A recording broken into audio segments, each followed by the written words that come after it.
Ozri se na daritev svoje cerkve in glej v njej jagnje, ki ti je bilo darovano v spravo. Napolni nas svetim duhom, da bomo eno telo in en duh v Kristusu, ko se hranimo z njegovim telesom in njegovo krvjo.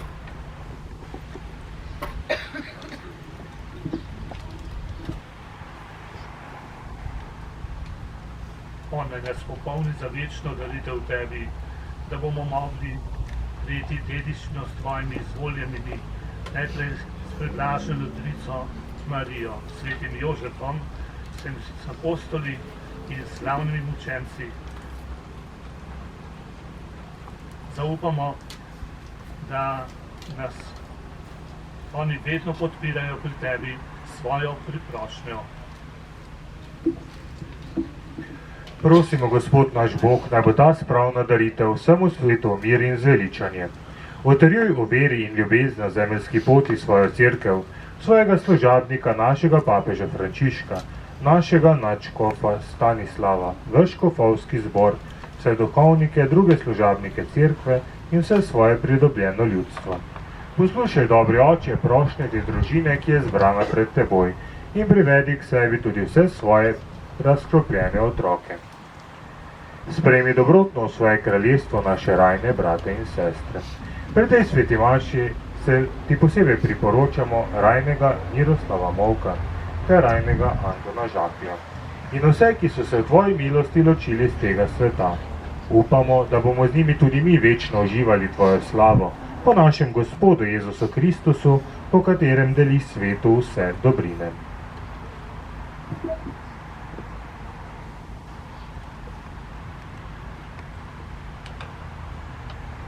Po Kristusu, s Kristusom in v Kristusu, tebi vsemogočnemu Bogu Očetu, v občinstvu Svetega Duha, vsa čast in slava, na vse veke vekov.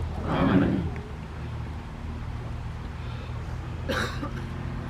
Otče naš, ki si v nebesih, posvečeno bodi tvoje ime, pridi k nam tvoje kraljestvo, zgodi se tvoja volja, kakor v nebesih, tako na zemlji. Daj nam danes naš vsakdanji kruh in odpusti nam naše dolge, kakor tudi mi odpuščamo svojim dolžnikom, in ne vpelji nas v skušnjavo, temveč reši nas zlega. Reši nas vsega hudega, vsemogočni Oče, podari nam mir v naših dneh. Usmiljeno pomagaj, da se bomo varovali grehov in bomo varni pred vsakim nemirom. Ko polni blaženega upanja, pričakujemo prihod našega odrešenika Jezusa Kristusa.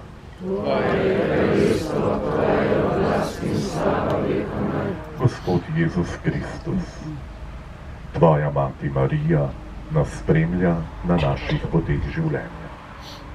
Zato ne glej na naše grehe in naše slabosti, ampak na našo pripravljenost za dobra dela. Utrdi cerkev v miru, vodijo k popolni edinosti, da se izpolni tvoja volja, ki živiš in kraljuješ vekomaj. Amen. Gospodov mir, bodi vedno z vami.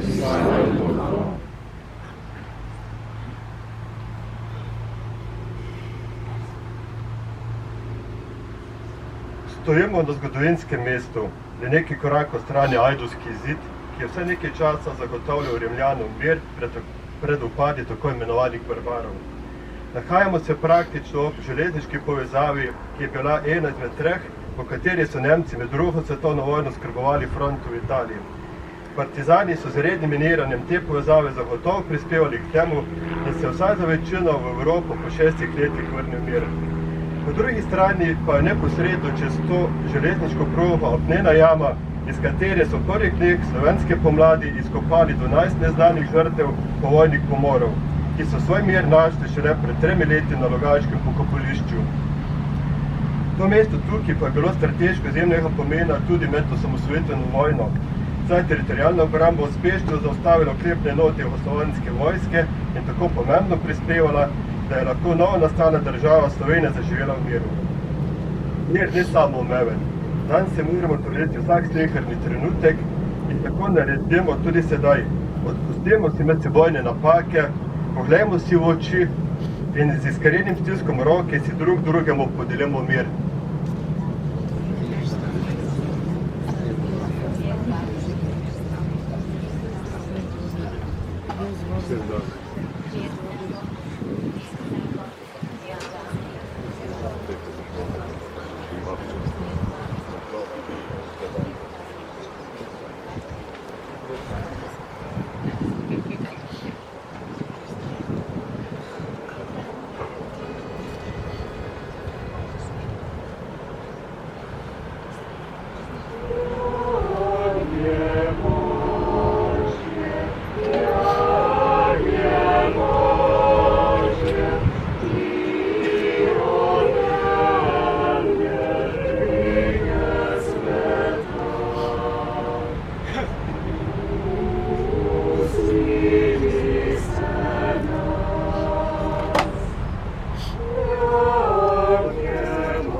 Glejte, to je jagnje Božje, ki odjemlje grehe sveta. Ampak reci le besedo in ozdravljena bo moja duša. Blagor povabljeni na Gospodovo gostijo.